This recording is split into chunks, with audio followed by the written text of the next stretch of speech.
wabarakatuh. Alhamdulillah, wassalatu wassalamu ala rasulina Muhammadin wa ala alihi wa sahbihi wa tabi'in bi ihsanin ila yaumiddin. Wa ba'd. Jamaah sekalian, dirahmati Allah Subhanahu wa taala, kali ini untuk muqaddimah yang kedua setelah saya kemarin sampaikan muqaddimah potongan yang pertama di mana isinya adalah berisi pertama tentang hamdalah, memuji Allah Subhanahu wa taala. Kemudian ada unsur berdoa memohon kepada Allah, dan yang ketiga adalah bersalawat atas Ar-Rasul sallallahu alaihi wasallam. Untuk malam hari ini saya akan sampaikan muqaddimah isinya, yaitu setelah beliau mengakui bahwa sesungguhnya kalau pembicaraan beliau, amalan beliau benar, maka itu sebetulnya adalah merupakan taufik dari Allah Subhanahu wa taala. Kata beliau, fa inni qailun wa billahi arfaq taufiq was sawaba min al-qawli wal amali wa la hawla wa la quwwata illa billahi al-aliyyi al-azim. Kemudian beliau menggambarkan kepada kita, mengajarkan kepada kita tentang jaminan apabila kita benar-benar berpegang teguh kepada Al-Quran, bahwa kita akan memperoleh keutamaan karena siapa di antara kita yang mampu dengan sesungguhnya menjadikan Al-Quran berperan bagi dirinya, maka akan mendapatkan apa yang beliau sampaikan ini. Kata beliau, qala Abu Bakrin, anzalallahu azza wa jalla al-Qur'ana ala nabiyhi. Ini yang pertama. Kata beliau, Al-Quran itu Allah yang menurunkannya kepada nabinya Muhammad sallallahu alaihi wasallam. Berikutnya, wa a'lamahu fadla ma anzala alaihi.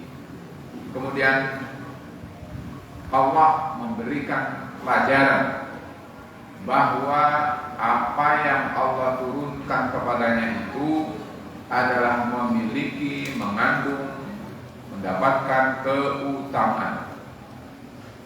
Wa 'alama khalqahu fi kitabihi wa 'ala lisani rasulihi anna al-Qur'ana.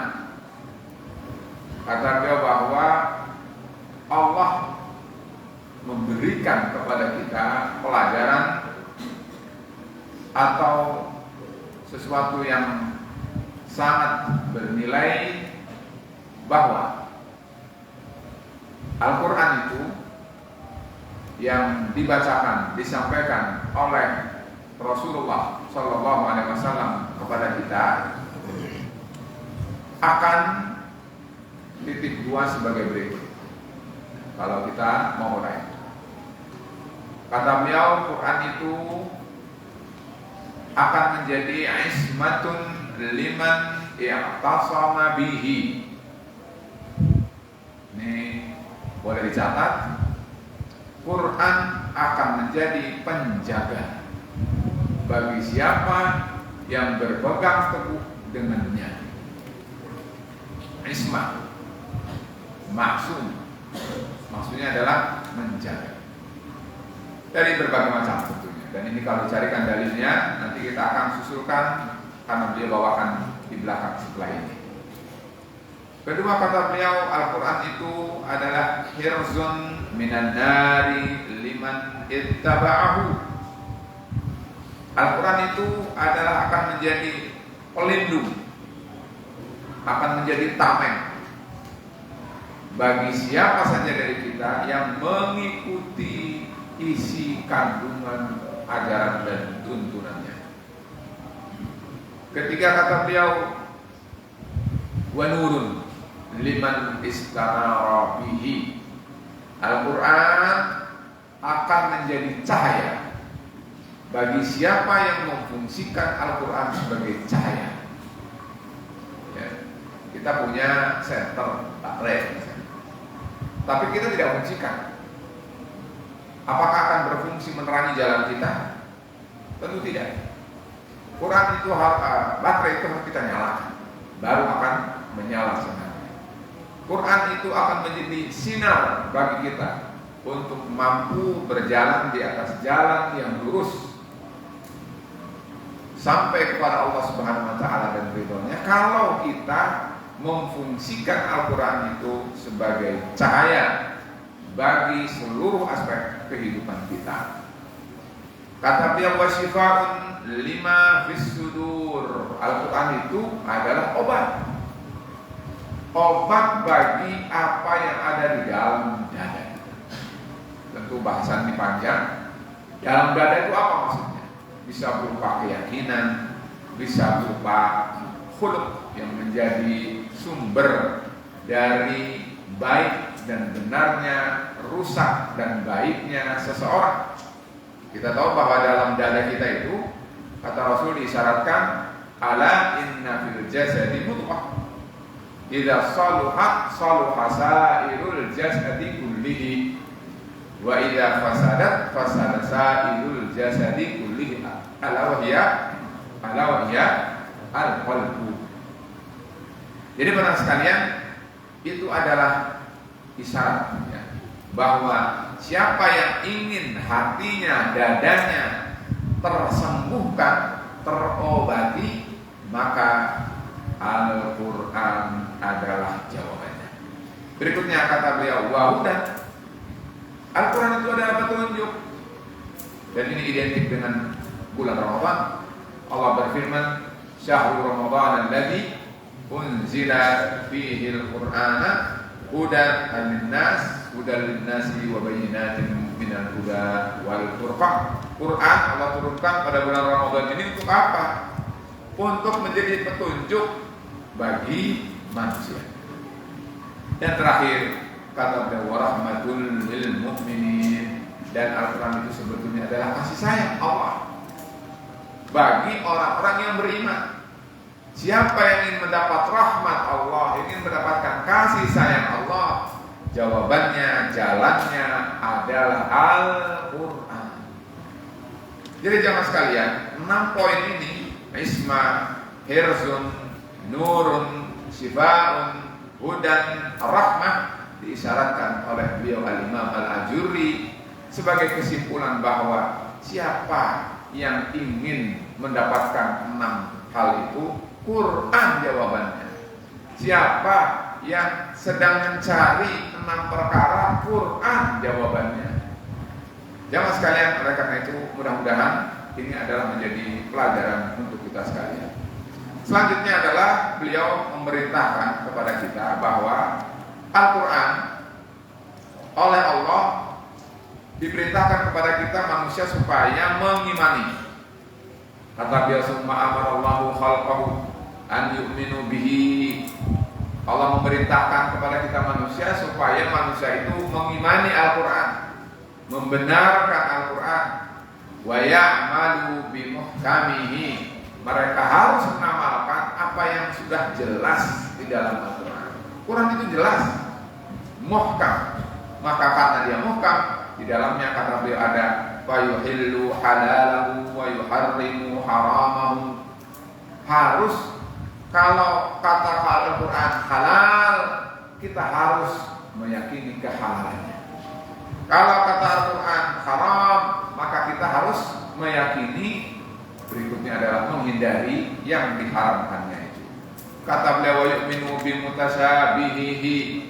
Kalau mutasyabih, kita mungkin kurang mengetahui, kurang bisa menyelami, kurang perangkat untuk sampai ke arah itu, ya sudah, iman bahwa itu adalah firman Allah dan pasti benar.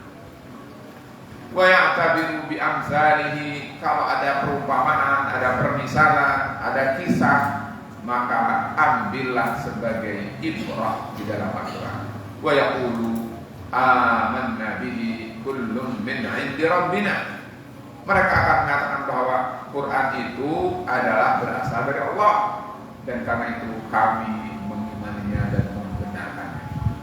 Lalu kata beliau, Allah memberi janji kepada kita. Siapa yang menepati, maka Allah akan berikan kepadanya. Satu, tentang tilawah. Yang kedua, tentang amal, mengamalkan Al-Quran. Ketiga, tentang tadabbur terhadap Al-Quran.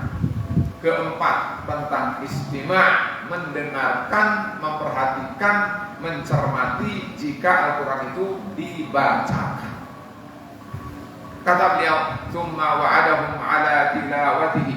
Allah berjanji kepada siapa yang membaca Al-Quran, wal amali bihi, dan orang yang beramal, mengamalkan, mempraktekkan, mewujudkan nilai-nilai Al-Quran itu dalam kehidupannya nyata.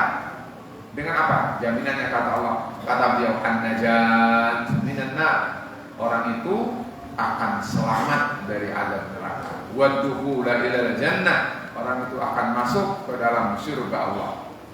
Lalu kata beliau, summa nadaba khalqahu azza wa jalla idza hum talau kitabahu an yatadabbaruhu wa yatafakkaru fihi biqulubihim. Kemudian Allah menganjurkan, memberikan dorongan kepada kita agar apabila kita membaca Al-Quran, hendaknya tidak lewat begitu saja, tetapi dengan melakukan tadabbur, tafakkur, memperhatikan, mencermati, merenungkan, mendalami, menyelami apa kandungan yang ada di dalam ayat per ayat yang dia bacanya, sehingga hatinya semakin yakin dan semakin jelas apa yang harus dikerjakan dalam kehidupannya. Wa idza sami'uhu min ghairihim ahsanu istima'an. Kalau mereka mendengar ada Al-Quran dibacakan oleh selain dirinya, orang lain, maka dia akan perhatikan dengan baik. Kemudian kata beliau, "Tsumma wa'adahum 'ala dzalika tsawab al-jazil." Allah akan berikan pahala yang besar, walahul hamdu, maka bagi dia berhak untuk memperoleh keterpujian. Tsumma a'lama khalqahu anna man tala al-Qur'ana wa arada bihi mutajarata maulahul karim. Kalau ada di antara kita yang membaca Al-Quran dengan niat berdagang, berjual beli dengan Allah Subhanahu wa taala, fa innahu yurbihuhu ar-ribha alladzi la ba'dahu ribhun wa yu'arrifuhu barakatal mutajarati fid dunya wal akhirah. Kata beliau, siapa yang ingin berdagang dengan Allah dengan membaca Al-Quran, mentadabburi Al-Quran, beramal dengan Al-Quran dan seterusnya, Allah akan beri dia pahala yang besar. Bahkan Allah akan berikan keuntungan yang sangat berlipat ganda, dan di samping itu Allah akan berikan keberkahan. Jangan sekalian, saya cukupkan sampai sini. Mudah-mudahan ya, masih ada tentunya, tetapi sedikit demi sedikit, sepotong demi sepotong, karena sambil kita istirahat antara Isya dengan Tarawih, mudah-mudahan apa yang saya sampaikan ini dapat diserap. Ingat bahwa Quran itu punya peran, harus kita perankan dalam hidup kita. Jadikan dia sebagai bekal, sebagai penerang, sebagai petunjuk, sebagai obat, dan pastinya adalah dia wujud daripada rahmat Allah Subhanahu wa taala. Siapa yang tidak mau memperoleh rahmat dari Allah Subhanahu wa taala? Siapa yang ingin mendapatkan rahmat dari Allah? Al-Quran jawabannya. Mudah-mudahan Ramadan ini adalah kesempatan kita untuk sangat-sangat besar, lapang dan luas rahmat Allah tawarkan kepada kita. Mudah-mudahan kita termasuk orang yang memperoleh rahmat, maghfirah dan itqun minan nar. Sekian, billahi at-taufiq wal hidayah. Wassalamualaikum warahmatullahi wabarakatuh.